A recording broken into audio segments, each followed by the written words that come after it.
사랑을 믿다라는 단편 소설로 이상문학상 대상을 받았던 권여선 작가가 자기 인생을 살아오면서 겪었던 인생 이야기를 하는데요. 자기 인생의 모습을 이렇게 묘사를 하고 있어요. 한번 들어보세요. 적합하지 않은 역할을 맡은 배우처럼 그 역을 잘 해내지 못할 것이 불보듯 뻔한데도 무대에서 내려올 수 없었다. 우리 인생을 너무 잘 보여주잖아요. 우리 마음 같잖아요. 연극은 그냥 대역이 마음에 안 들면 컷하고 그냥 내려올 수 있잖아요. 그런데 이 인생은 내려올 수가 없어요. 아무리 마음에 안 들어도 한번 올려진 이 무대는 죽을 때까지 우리가 내려올 수가 없잖아요. 내가 있어야 되는 자리가 아닌 것 같으면서도 그 자리를 끝까지 지켜야 되는 게 이게 인생이고요. 내가 잘할 수 있는 일이 아닌데도 불구하고 그 맡겨진 일을 끝까지 때로는 눈물 흘리고 때로는 후회하면서도 그 길을 가야 되는 게 그게 인생입니다. 그런데 놀라운 건 뭐냐면 그 있지 않아야 될 자리 같은 그 자리, 하고 싶지 않은 그 일을 통해서 내가 기대하지도 못했던 놀라운 인생의 반전을 경험하는 거예요. 이게 인생의 신비입니다. 하나님의 은혜라고 이야기하기도 하고요. 야곱의 인생도 그랬고 요셉의 인생도 그랬잖아요. 자기가 있을 자리가 아닌 것 같고 자기가 잘할 수 있는 일이 아닌 것 같은데 그곳에서 끝까지 있다 보니까 하나님이 두 사람의 인생을 통해서 이루시는 하나님의 놀라운 역사가 우리가 봐도 너무 놀라울 정도로 하나님이 이루 가시잖아요. 바울은 마지막까지 죄수의 신분으로 로마로 가고 싶지 않았습니다. 그걸 끝까지 거부했어요. 왜냐하면 자기에게 맞는 옷이 아니라고 생각을 했어요. 한 번도 죄수로 살아본 적이 없잖아요. 물론 빌립보 감옥에 갇히기도 했지만 늘 선교사로 살고 복음 전하는 사람은 살았는데 자기 옷이 아니라고 생각한 거죠. 죄수로 무대에 올라서는 자기가 역할을 제대로 못할 거라고 생각하니까 끝까지 그걸 거부했어요. 그런데 하나님의 생각은 달랐죠. 바울을 죄수로 로마로 보내야 될 이유가 너무 분명했습니다. 그러니까 끝까지 하나님께서 바울을 자유인의 신분이 아니라 죄수로 로마로 보내기로 결정을 하신 거죠. 1절을 보면요. 우리 같이 한번 읽어볼까요? 같이 읽겠습니다. 시작. 우리가 배를 타고 이달리에 가기로 작정됨에 바울과 다른 죄수 몇 사람을 아구소도 대의 백부장 율리오라는 사람에게 맡기니. 자, 바울은 이제 죄수의 신분으로 로마로 가기 때문에 일반 여행자들과는 다르게 갑니다. 백부장의 그 감독하에 군인들의 감시를 받으면서 가야 되죠. 그리고 다른 죄수들과 같이 가야 돼요. 여기서도 하나님의 손이 움직이고 있다는 사실을 보게 돼요. 바울이 타고 가는 배는 일반적인 여객선이 아닙니다. 나중에 보게 될 거예요. 그리고 24시간 군인들의 감시를 받아야 됩니다. 자, 그러면 뭐예요? 유대인들이 암살할 수 있는 여지가 사라져버려요. 암살하려고 40명의 암살대를 조직했잖아요. 이제는 이 가능성이 사라져버린 거예요. 그러니까 겉으로 볼 때는 바울이 군인들에게 끌려서 죄수로 가는 것 같은데 하나님은 바울을 손끝 하나 건드리지 못하도록 철저하게 보호하고 계시는 거예요. 이게 하나님이 하시는 일이에요. 바울이 배를 타고 가는 여정을 이제 좀 설명을 해야 돼요. 왜냐하면 오늘 너무 많잖아요. 배 타고 가는 이게 설명을 해야 이해가 되거든요. 지도도 띄워주세요. 제가 이쪽을 하는 건 뭐냐면 이쪽은 방송에 안 나온대요. 이쪽에 나온대요. 그래서 제가 이쪽을 보고 하는 거예요. 예. 바울이 배를 탄 게 어디냐면 이 가이사라예요. 가이사라 1번. 여기서 배를 탑니다. 자, 배를 타고 가는데 이 배의 종착역이 이 로마가 아니에요. 로마로 가려고 그러는데 이 배의 종착역은 로마가 아니고 여기에요. 별표 친 역입니다. 여기 발음도 힘들죠. 아드라무테노. 2절을 한번 볼까요? 예, 빨리빨리 바꿔야 돼요. 예, 같이 읽겠습니다. 2절 시작. 아시아 해변 각처로 가려 하는 아드라무테노 배에 우리가 올라 항해할새 마게도냐의 데살로니가 사람 아리사고도 함께하니라. 이 배의 종착역이 이게 아드라무테노 이게 아니고요. 아드라무테노예요. 자, 이 배는 뭐냐면 이 해안선, 지중해 해안선과 아시아 지역 해안선을 따라서 항해하는 작은 선박입니다. 큰 배가 아니고 작은 선박이에요. 버스로 이야기하면 시내버스예요. 멀리 못 가는 시내버스. 비행기로 이야기하면 국내선입니다. 국제 운항을 못하는 국내선이죠. 그래서 바울의 일행은 지금 1번 가이사라에 출발해서 다음 날 시돈에 됐다. 우리가 계속 읽은 거잖아요. 그래서 이 구브로섬입니다. 여기가 구브로섬을 거쳐서 3번 여기에 무라시에 도착했다 이렇게 이야기를 해요.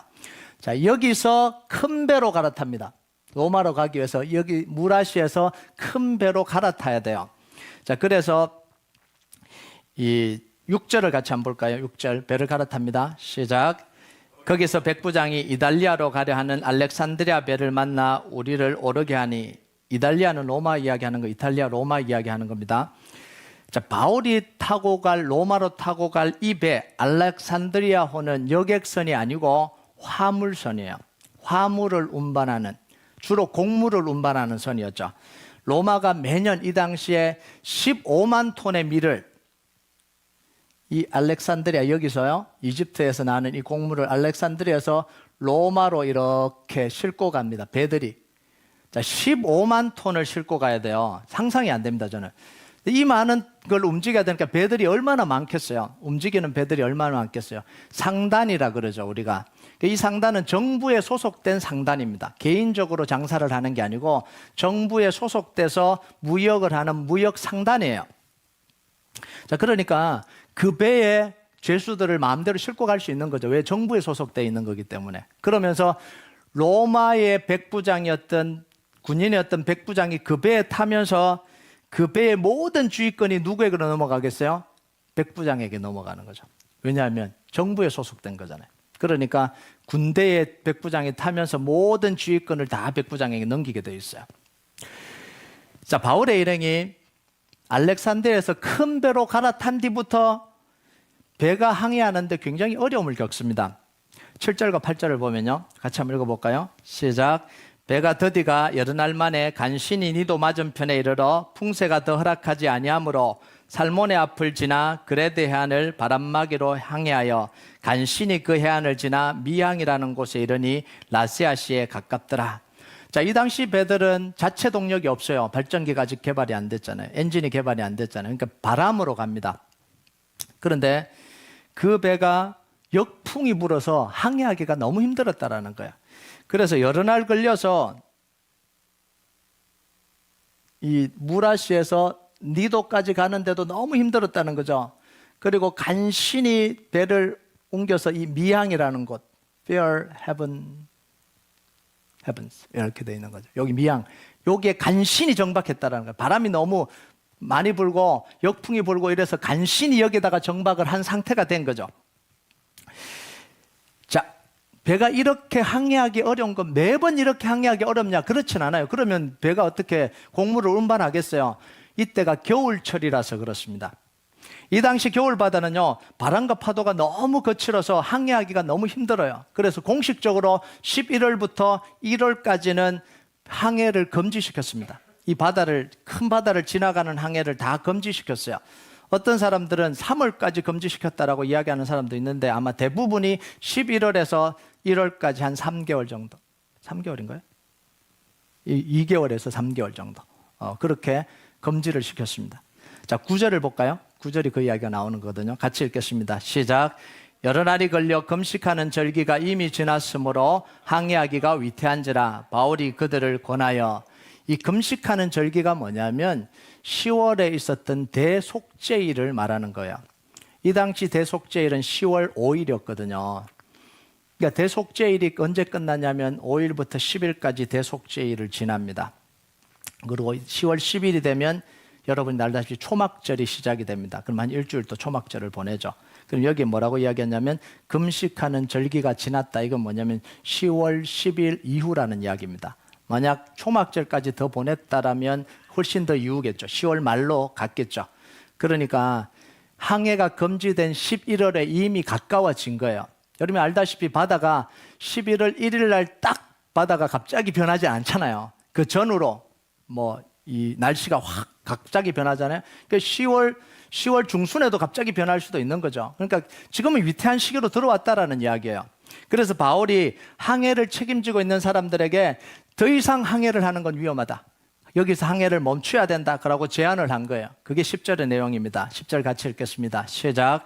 말하되 여러분이여 내가 보니 이번 항해가 화물과 배만 아니라 우리 생명에도 타격과 많은 손해를 끼치리라 하되 바울은 전도여행을 많이 다녀봤기 때문에, 배를 타고 많이 다녀봤기 때문에 겨울 바다가 얼마나 무서운지를 알아요. 그리고 개인적으로 3번 배에서 파손당한 경험이 있습니다.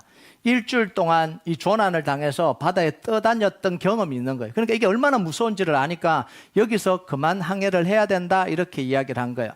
그리고 바울은 기도하는 중에 하나님이 주신 마음들이 있었던 것 같아요. 여기서 멈춰야 된다라는 마음이 있었던 것 같아요. 자, 그런데 선장과 선주는 바울의 말을 듣지 않고 계속해서 항해를 하자고 그럽니다. 12절을 같이 한번 볼까요? 시작. 그 항구가 겨울을 지내기에 불편하므로 거기서 떠나 아무쪼록 베닉스에 가서 겨울을 지내자 하는 자가 더 많으니 베닉스는 그레데 항구라. 한쪽은 서남을 한쪽은 서북을 향하였더라. 자, 이 미항에서는요, 띄워주세요. 여기 미항에서는 항구가 작아요. 도시도 작고 항구가 작으니까 불편하니까 이 베닉스, 바로 옆에 있는 베닉스로 가서 겨울을 보내자는 거예요. 적어도 3개월을 머물러야 되니까. 이 미항에는 숙박시설도 부족하고 유용시설도 부족하고 불편한 게 없으니까 뱃사람 알잖아요. 몇 달을 타야 되는데 한 번에 육지에 내리면 그 자기들이 하고 싶은 욕구를 다 이렇게 풀어야 되는 거거든요. 그러니까 이 미항에는 그런 데가 없다라는 거죠. 이야기를 하면. 너무 불편한 3개월 동안 우리 뭐 하고 지내? 이런 거예요. 그러니까 좀 큰 도시로 가서 유흥시설도 있고 숙박시설도 좋고 좀 큰 도시로 가서 좀 3개월을 편하게 지내자 이런 이야기입니다. 자, 이걸 최종 결정을 내리는 사람이 누구냐면 백부장이에요. 근데 백부장이 바울보다는 선장과 선주의 말을 더 믿었다 이렇게 이야기해요. 11절에 보면 백부장이 선장과 선주의 말을 바울의 말보다 더 믿더라. 자, 여기서 우리가 봐야 되는 게 뭐냐면 이 결정을 내리는 과정을 좀 자세히 들여다봐야 돼요. 백부장이 죄수를 데리고 알렉산드리아의 호에 오르는 순간 이 배에는 4명의 건의자가 함께 타게 됐습니다.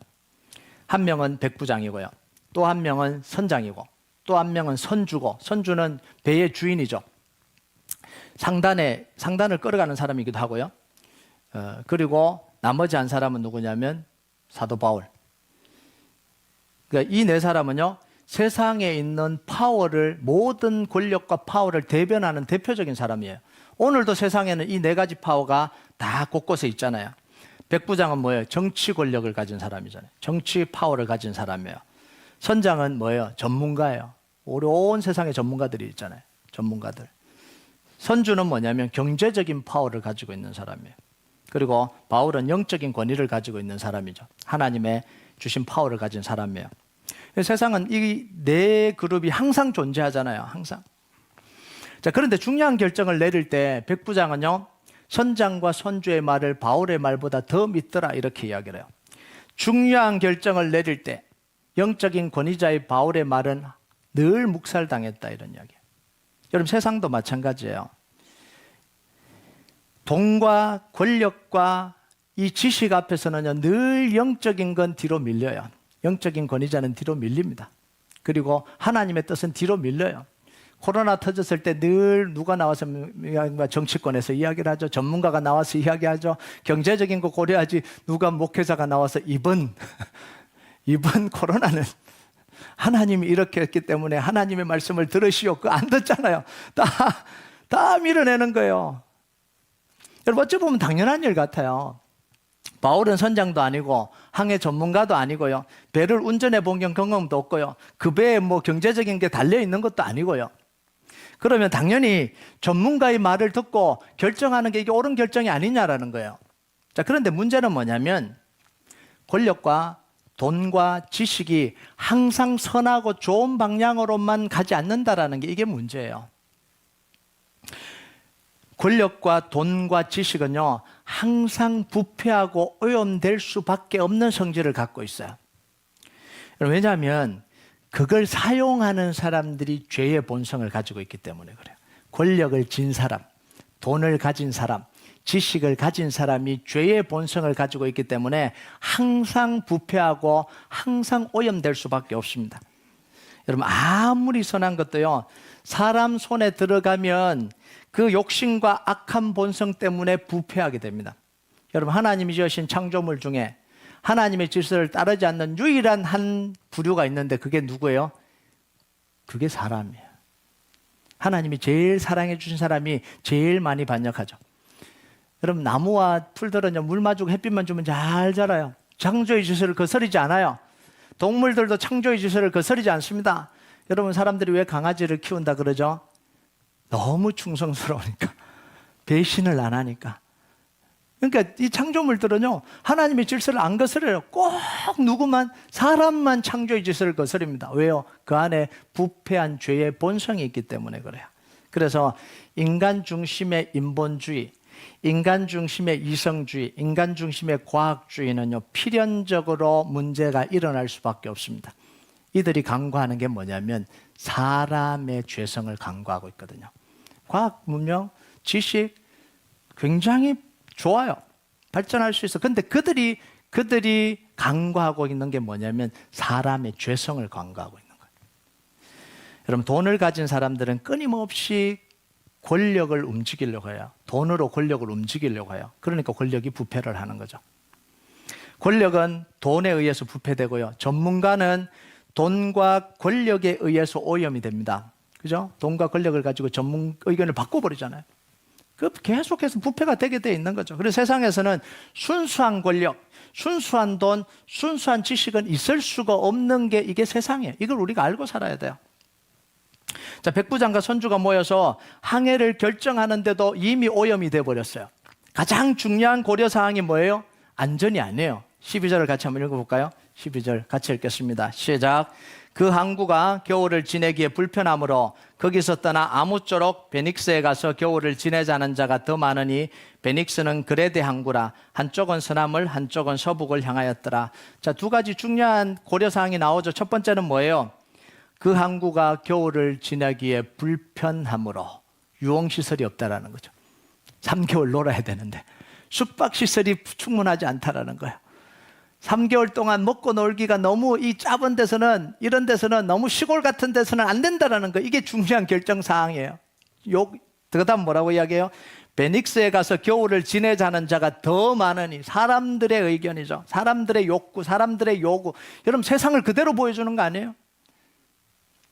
결정에 중요하게 미친 요소가 안전에 대한 절대적인 고려가 아니라는 거예요. 선장과 선주가 이야기하는데도 불구하고, 전문가와 경제 전문가가 이야기하는데도 불구하고 고려사항은 겉으로는 전문가 지식인데 그 속을 들여다보니까 아니더라는 거예요. 더 편하고 더 좋은 곳에서 겨울을 지내고 싶은 사람의 가장 그 기본적인 욕구가 베이스였다라는 거죠.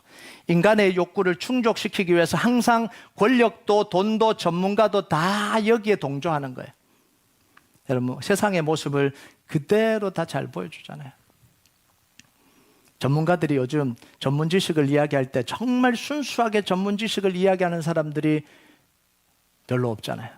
다 정치권의 역량, 돈의 역량, 또 정치를 하는 사람들도 정말 백성을 위해서 한다 그러면서 아니잖아요. 다 그 속을 들여다보면 다른 의도들이 다 숨어 있잖아요. 여러분, 영적인 권위자인 바울의 말을 무시하고 출발한 배 보란듯이 순항을 시작을 했습니다. 13절에 보면 같이 읽겠습니다. 시작.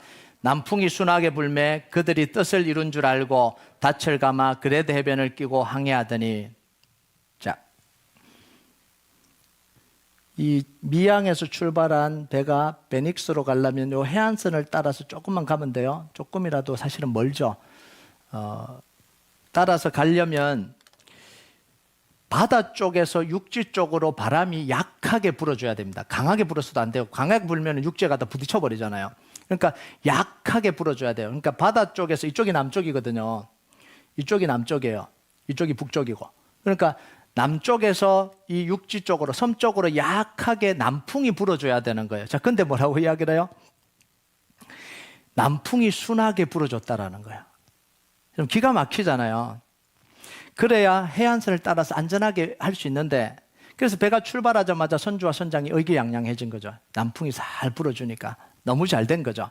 자, 그런데 머지않아서 이 선장과 선주의 권위가 땅에 떨어진 일이 벌어져 버립니다. 조용하던 바다에 유라굴로라는 광풍이 불기 시작하면서 바다가 심하게 요동치기 시작했어요. 그리고 순식간에 바람의 방향이 남풍에서 북풍으로 바뀌어 버렸습니다. 큰일 난 거죠. 14절 한번 볼까요? 14절 같이 읽겠습니다. 시작. 얼마 안 되어 섬 가운데로부터 유라굴로라는 광풍이 크게 일어나니, 자, 여기서 요 해안선을 따라서 지금 싹 천천히 가고 있는데 이 섬 쪽에서 바람이 광풍이 불어요. 그럼 배가 어떻게 되겠어요? 계속 밀려나는 거죠. 밀려나서 망망대해로 떠내려가는 거예요. 망망대해로 떠내려갑니다. 그래서 거기 보면 닻을 내렸다는 이유는 뭐냐면 닻을 계속해서 달고 있으면 여기 가서 부딪히는 거죠. 스러디스는 뭐냐면 모래톱이에요. 그래서 여기까지 밀려가서 그냥 자초될까 봐 이 돛이죠, 돛. 이 바람을 타는 돛을 그냥 걷어버린 거예요. 그리고는 그냥 바람이 부는 대로 그냥 떠내려간 거예요. 이게 지금 상황이에요. 자, 그 긴박한 상황을 15절에 이렇게 표현합니다. 15절 같이 읽겠습니다. 시작. 배에 밀려 바람을 맞추어 갈 수 없어 가는 대로 두고 쫓겨가다가 광풍 때문에 더 이상 선장이 배를 항해할 수 없는 거, 운전할 수 없는 거죠. 그래서 배가 바람과 파도에 그냥 밀려가도록 내버려뒀다 이렇게 이야기합니다. 그리고 18절에 보면 사공들이 견디다가 못해서 둘째 날 돼서 자기 손으로 중요한 짐들을 다 바다에 버렸다 이렇게 이야기를 해요. 포기했다는 이야기죠. 19절에 보면 선장과 이 사공들이 바다의 연장, 이거 뭐냐면 배를 고치거나 배를 운행하거나 이게 중요한 거예요. 연장이 중요하잖아요. 그 연장을 바다에 다 내버렸다라는 거예요. 이건 뭐냐면 자기 스스로 이 배를 컨트롤하는 걸 다 포기했다라는 거예요. 그러면 선장이 없어도 되는 거예요. 왜냐하면 이제는 아무것도 할 게 없으니까. 그리고 38절에 나중에는 오늘 읽지 않았는데 그 배에 실려가던 곡물을 다 버렸다는 거예요. 선주가 경제적인 이익 다 포기했다는 거예요. 살기 위해서, 배를 가볍게 하기 위해서. 그러니까 이게 지금 무슨 상황이냐면 유라굴로 강풍 앞에서 돈의 파워도 끝나버렸어요. 정치적인 파워도 끝나버렸어요. 전문가의 지식도 다 힘을 잃어버렸어요. 여러분, 전문가의 지식 때문에 자신감을 가졌던 이 선장, 이제는 할 수가 없잖아요. 경제적으로 자신감을 가졌던 이 선주, 다 버렸는데요. 이제 뭘 또 저걸 하겠어요. 그리고 정치력을 가지고 있었던 이 백부장, 폭풍우와 죽음의 위협 앞에서는 한낱 보잘것없는 초라한 인간이 되어버린 거예요. 그 위험은 다 사라져버렸잖아요. 여러분, 사람들은요, 이 자신감은 어디서 나오냐면 돈을 자기가 갖고 있을 때요. 내가 말을 할 때 사람들이 따를 때 파워를 가지고 있을 때 그 자신감이 나오는 거예요. 그런데 돈과 권력을 사용할 수 없을 때 그 힘은 다 휴지 조각이에요. 여러분, 돈 없고 힘 없는데 누가 그 사람 말 듣겠어요? 여기 왔는데 저 사람 대단한 사람이야. 옛날에 대단한 자리를 했는데 지금 노숙자예요. 그 사람 누구 말을 들어주겠어요? 자기 손에 권력도 없고 돈도 없는데. 여러분, 그런데 세상의 모든 것이 힘을 잃을 때 하나님이 세워주시는 권위가 있어요. 그게 뭐냐면 바울의 권위를 세워주십니다. 바울은 돈도 없어요. 권력도 없어요. 항해할 기술도 없어요. 한낱 죄수에 불과했어요. 그런데 그때부터 바울의 권위가 세워지기 시작해요. 다 깨진 그 순간부터 무시당하던 바울의 권위가 다 잃어버리니까 그때부터 세워지기 시작하는 거예요. 왜냐하면 바울이 가지고 있는 권위는 물질과 권력과 사람이 준 게 아니거든요. 그 위에 세워진 권위가 아니거든요. 하나님이 주신 권위이기 때문에 그래요. 여러분, 세상의 모든 것이 다 사라질 때도 사라지지 않는 게 있어요. 그게 뭐냐면 하나님이 주신 권위입니다. 위기의 순간에 우리를 지키는 건 돈과 권력과 지식이 아니라는 거죠. 하나님의 능력이에요. 하나님의 함께하심이에요. 하나님의 도우심은 어떤 순간에도 실패하지 않습니다. 이걸 우리가 다음 주에 보게 될 건데요. 자, 우리가 여기서 봐야 되는 게 뭐냐면 내가 지금 목에 힘주고 있는 게 뭐 때문이냐는 거예요. 내가 지금 자신감을 가지고 사는 게 뭐 때문이냐는 거예요. 정말 하나님 때문이냐는 거죠. 돈 때문에, 내가 가진 지식 때문에, 파워 때문에 지금 목에 힘을 주고 있다면, 내가 자신감을 가지고 있다면, 여러분, 그게 무너지는 순간 우리는 초라한 인간으로 바뀌게 될 거예요. 물론 세상에서 죽을 때까지 그걸 누리다 사는 사람들이 있어요. 그런데 주님 앞에 설 때는 그건 다 무너지잖아요. 죽음 앞에서는 끝나는 거죠. 여러분, 우리가 정말 점검하고 살아야 되는 게 이거예요. 나는 내 권위는 도대체 어디에 세워져 있냐는 거예요. 뭐 때문에 나는 자신감을 가지고, 뭐 때문에 나는 큰 소리 치고 살아가고 있느냐는 거예요. 그게 돈이라면 그것만큼 불행한 사람은 없잖아요. 그게 사람들이라면 그것만큼 불행한 사람들이 없는 거죠. 여러분, 여러분의 권위와 여러분의 자신감의 근거가 하나님이 되시길 주님의 이름으로 축복합니다. 여러분, 성경에서 끊임없이 말하고 보여주는 게 이거예요. 출애굽 때부터 열왕기, 상하 다 그거잖아요. 군대 의지하지 말라, 강대국 의지하지 말라, 사람들 의지하지 말라, 하나님 의지하라. 끊임없이 몇천 년 동안 계속해서 말하는데 우리는 계속해서 거스리고 있는 게 이게 사람이. 참 그것도 기가 막히게, 참 기가 막히죠. 그렇게 말씀하시고 그렇게 보여줬는데 몇천 년을 보여줬는데도 불구하고 우리는 그걸 보면서도 의지하지 않아요. 하나님을 의지하기보다 사람들을 의지해요. 여러분, 여기서 우리가 봐야 되는 게 있어요. 자, 그러면 바울이 풍랑 만난 사건, 이 사건을 우리가 어떻게 해석해야 되냐? 오늘 말씀은요, 우리 인생 속에서, 내 속에, 내 안에서 일어나는 영적인 싸움을 그대로 보여주는 거예요. 우리가 가진 돈과 힘과 지식은요, 하나님의 뜻을 이루는 데 사용되기보다 내 욕구를 충족하는 것에 사용되는 경우가 훨씬 더 많아요. 여러분, 바울의 의견이 묵살당하듯이 하나님의 뜻은요, 우리 안에서, 다른 사람이 아니에요. 내 안에서 늘 우리 욕구에 밀리잖아요. 하나님의 뜻은 늘 우리 욕구에 밀려요. 어떻게 바울을 저렇게 취급할 수 있어? 지금 저와 여러분이 그렇게 하고 있는 거예요. 하나님이 주신 지식인데, 하나님이 주신 힘인데, 하나님이 주신 능력이잖아요. 근데 그것 때문에 하나님을 지금 뒤로 밀어버린다라는 거예요. 이게 우리의 모습이고 현실이에요. 여러분, 우리의 인생을 지키고 보호하는 건요, 하나님의 손이에요.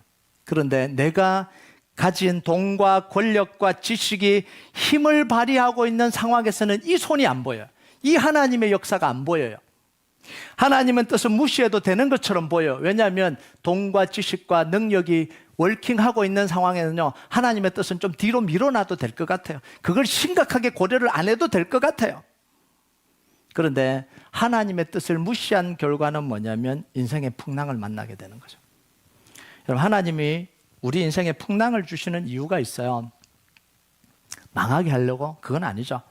우리의 욕구를 꺾고 하나님의 뜻을 바르게 보게 하기 위해서 인생의 풍랑을 한 번씩 주시는 거예요. 너 지금 잘못 생각하고 있는 거야. 너 지금 잘못 가고 있는 거야. 굴렁해야. 배를 타고 가다가 편안하게 가면은요, 사람이 교만해요. 근데 배를 타고 가다가 한번 훅 하면은, 아이고, 비행기 타고 가도 한번 훅 해줘야 돼요. 훅 해줘야, 아이고, 내가 정신 차려야 되겠구나, 이런 생각을 하지. 그러니까 풍랑을 한번, 인생의 풍랑이 한번 훅 찾아오면 그때는 아무도 이야기하지 않아도 스스로 아이고, 이러다간 안 되지, 이런 생각이 든다라는 거예요. 풍랑을 만나면 하나님의 손이 보여요.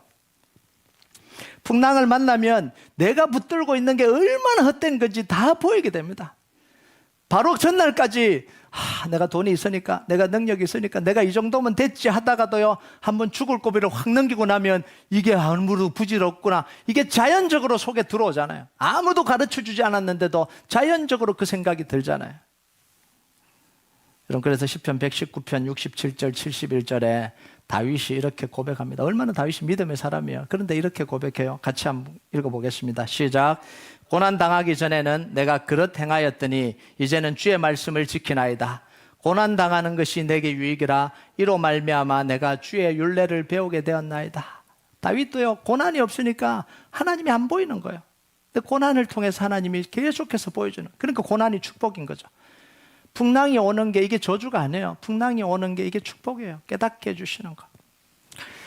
자, 그런데 인생에 순풍이 불고 있는 상황에서는요, 하나님의 뜻을 따라가기가 너무 힘들어요. 몰라서가 아니고 아는데도 안 돼요. 왜냐하면 사람이 가장 편안할 때 자연스럽게 나오는 것, 자연스럽게 나오는 욕구가 뭐냐면 하나님의 뜻을 따라가려고 하는 욕구면 얼마나 좋겠어요. 제일 좋고 제일 축복받고 제일 편할 때 나오는 자연스러운 욕구가, 하나님이 나를 축복해 주셔서 하나님을 따라가야지, 하나님의 뜻을 이루어야지, 이 욕구면 얼마나 좋겠어요. 근데 그게 아니라는 거예요. 인간이 가장 편할 때 나오는 자연스러운 게 뭐냐면 내 욕구를, 내 욕심을 최대치로 발휘하고 싶은 게, 이게 인간이 나오는 거예요. 그래서 로마서 7장 18절 19절에 바울이 이렇게 이야기합니다. 같이 한번 읽어보겠습니다. 시작.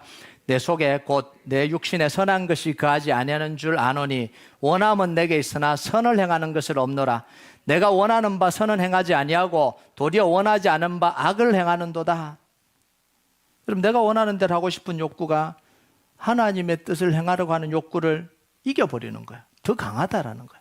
눈에 봐요. 바울도 보인다라는 거야. 하나님의 뜻을 행해야 되는데 내 안에 있는 욕구가 일어나는데 이게 지금 내 인생을 끌고 가는데 지금 보고 있는데도 끌려간다, 이런 이야기를 지금 하고 있는 거예요. 그래서 오라, 나는 공고한 사람이다. 이 죄와 사망의 몸에서 나를 해방할 사람이 누구냐? 그러면서 예수 그리스도 이야기를 하는 거잖아요. 주님 아니면 안 된다라는 거죠. 십자가 은혜 깨닫지 않으면 안 된다라는 거죠. 말씀이 깨달아지지 않으면 안 된다는 거예요. 그럼 절대로 안 꺾여져요. 옆에서 아무리 말해도 안 꺾여져요. 내가 안에 십자가 연애가 깨달아지기 전까지는 욕구를 쫓아가는 삶은 멈추지 않는다라는 이야기예요. 그래서 우리의 인생의 진짜 위기는 유라굴로 강풍이 불 때가 진짜 위기가 아닙니다.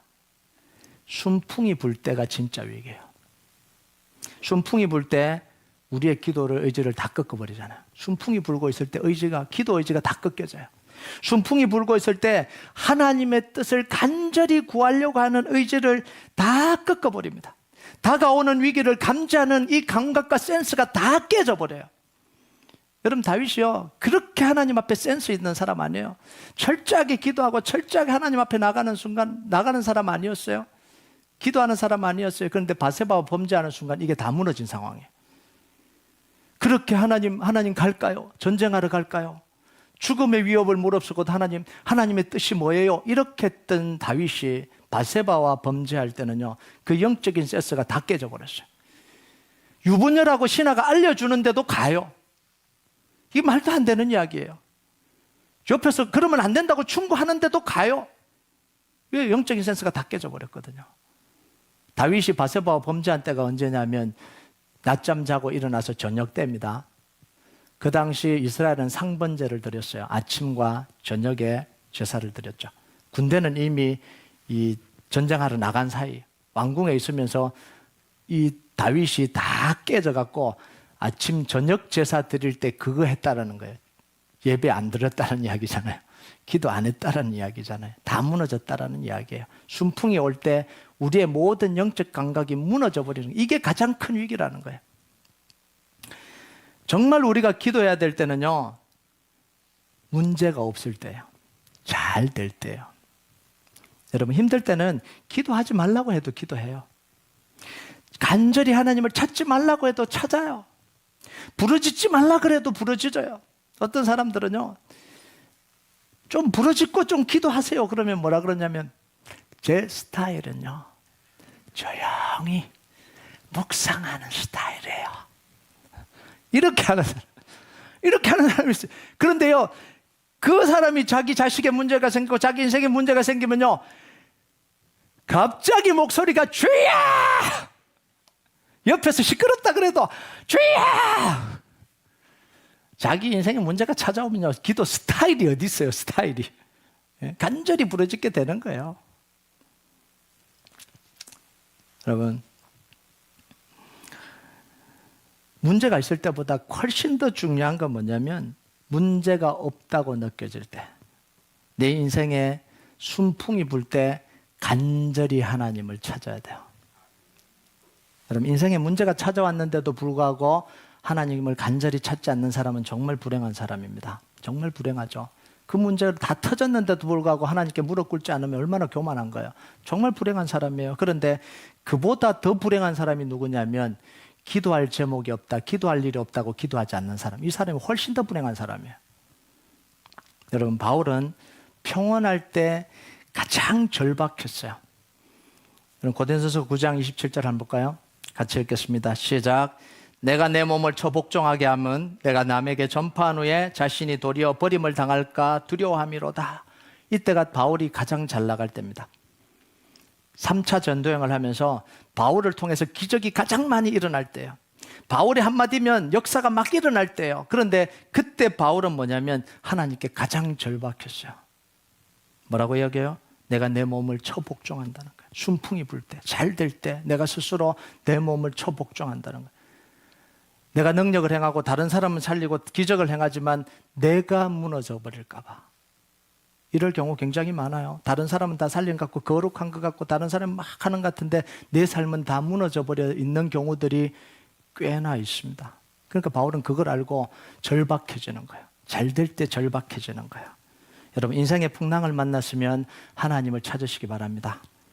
그러나 인생의 순풍이 불면 하나님을 더 간절히 찾으시기 바랍니다. 이게 이기는 길이에요. 힘들 때 기도하는 건 당연한 거고요. 잘 될 때 기도하는 건 더 당연한 거예요. 바울이 이야기한 것처럼 쉬지 말고 기도하라는 거예요. 어려울 때는 당연히 기도해야 되고요. 잘 될 때는 내가 무너지지 않도록 더 절박하게 기도해야 돼요. 여러분, 어려울 때 기도하는 것보다 더 고통스러운 게 뭐냐면 잘 될 때 자기를 하나님 앞에 메워놓고 기도하는 거예요. 이게 어려운 거예요. 근데 그게 진짜 자기를 살리는 거예요. 그럼 제가 책을 읽었는데 한 비즈니스 하는 사람 중에 비즈니스 잘 될 때 새벽 기도 갈 시간도 없고 기도할 시간도 없대요. 너무 바쁘니까. 그런데 자기를 거기다 메워놓지 않으면 안 되겠더래요. 근데 새벽에 일어났는데 눈을 떴는데도 기도할 몸이 안 일으켜진대요.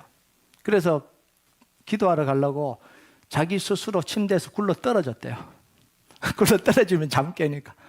뭐 그렇게 하라는 이야기는 안 해요. 뭐 바쁘고 힘든데 와서 뭐 새벽 기도까지 다 나오라 그러냐, 그런 의미는 안 해요. 뭐 나오면 좋지만요. 근데 뭐냐면 정말 우리가 살려고 발부둥 쳐야 되는 거예요. 돈 벌려고는 발부둥 치는데 영적으로 살려고는 발부둥 치지 않아요. 이게 오늘날 현대 그리스도인들의 문제죠. 교회가 무너져가고 힘이 없어지는 이유도 바로 이겁니다. 힘들 때는 막 교회가 미어터져서 와서 기도해요. 자기 인생에 문제가 찾아오면 늘 와서 하나님 앞에 문지방을 닳도록 와서 기도해요. 그런데 잘 되고 나면, 풀려지고 나면 언제 그런다는 듯이 모든 걸 다 잃어버립니다. 그러니까 힘이 하나도 없는 거예요. 그리스도인들이 기도하는 이유는 뭐냐면 잘 되기 위해서 기도하는 거고, 그리스도인들이 기도하는 이유는 뭐냐면 자기가 불행하니까 기도하는 거고, 그걸 뛰어넘는 역사는 안 일어나는 거죠. 잘 될 때, 평안할 때, 내가 능력 있을 때 하나님의 역사를 위해서 기도하고 그걸 위해서 살아가는 게 없으니까 사실은 진짜 능력을 발휘하는 교회들은 다 사라져 버리는 거예요. 그냥 자기들의 안정과 위협을 해결하고 편안하기 위해서 기도하는 교회는 있고 모이는 교회는 있지만 정말 하나님의 능력을 나타내는 교회는 더 무너지고 있는 이때라는 거예요. 여러분의 인생이요, 먹고 마시고 하는 그곳에 돈과 권력과 지식 위에 올려지는 인생이 아니라 정말 하나님이 보호하시는 인생, 그 하나님의 보호를 지키기 위해서 치열하게 살아가는 인생으로 하나님 앞에 서 있기를 주님의 이름으로 축복합니다. 우리 같이 찬양하도록 하겠습니다. 우리가 이 찬양 하나님 앞에 좀 올려드립시다. 안개 속에서 주님을 보내 아무도 없을 것 같던 그곳에서 손 내미셔서 나를 붙드네, 길 잃고 쓰러져 가던 그곳에서 주 말씀하시네, 내 손 잡으라고. 내가 곧 길이요 진리요 생명이니 나 그 길을 보내 주 예비하신 곳 다른 길로 돌아서지 않으리. 우리가 이 찬양 하나님 앞에 좀 같이 고백했으면 좋겠습니다.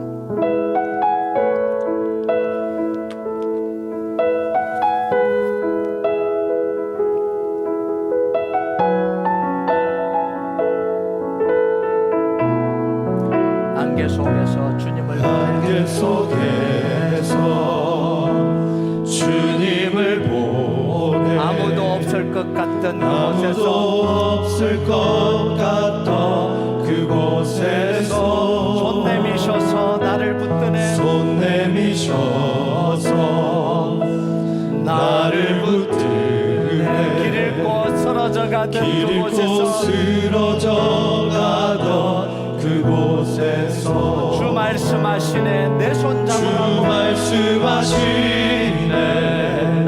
내 손 잡으라고. 내가 곧 길이요 진리 생명이니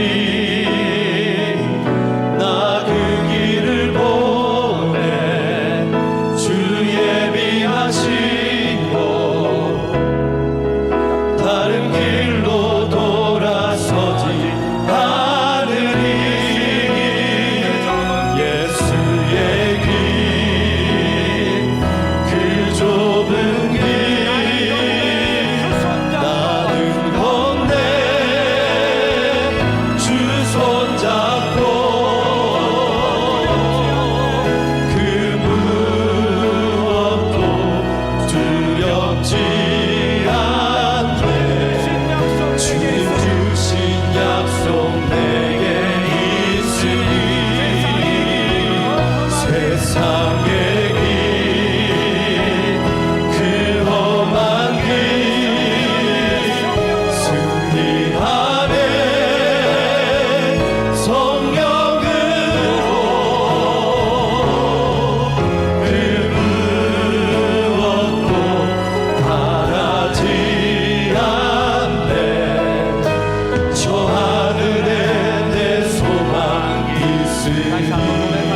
잠을